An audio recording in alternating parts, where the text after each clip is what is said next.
It's Super Bowl weekend, and I'm making an appetizer with each city's best food. And for Kansas City, you know I had to go with the burnt ends. Show up with these to your Super Bowl party, and nobody will even be talking about the game or Taylor Swift. I'm going to take a second to show the difference between the flat, which is all this here, and then the point of the brisket, which is going to be where we get our burnt ends from.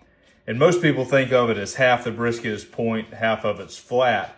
But actually, as you can see, it overlaps here, almost like a shingle. So when we cut our burnt ends, we're really gonna try to get as much of this as we can, because that's what we're gonna make our burnt ends out of. And then we're just gonna cut the flat into slices.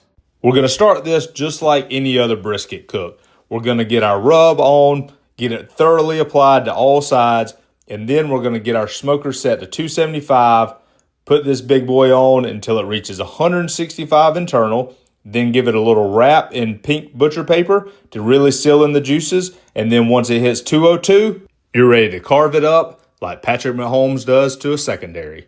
We're going to cut it into 1 by 1 inch cubes and then transfer it over into a baking tin. I've got that brisket point in cubed up into 1 inch pieces. And now this is where the magic happens, where it becomes burnt ends. We're gonna start with a little brown sugar, a little more of our rub,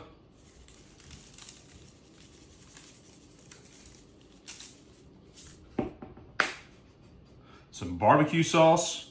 I'm usually more of a mustard-based guy, but since we're going Kansas City style, I'm opting for something a little bit sweeter. And it really works well with the burnt ends because we're really going to get that caramelization from not only the brown sugar, but also the barbecue sauce as well. And my secret ingredient, a little bit of Dr. Pepper. This just kind of acts as almost like a little bit of a braising liquid. We're not really filling up the whole pan, but just a little bit of moisture in there so we don't get anything dried out. You can use beer, apple cider vinegar, apple juice, orange juice, really anything of your choosing on this one. Now, we're gonna get in here, get it all mixed up, and get it back on the grill for about 30 to 45 minutes till these pieces are nice and coated with that sauce. Let me tell you, these turned out great. As you can see, we've got some caramelization all the way around. I can't wait to get a little bit of that Dr. Pepper flavor. Can't wait to dig into these.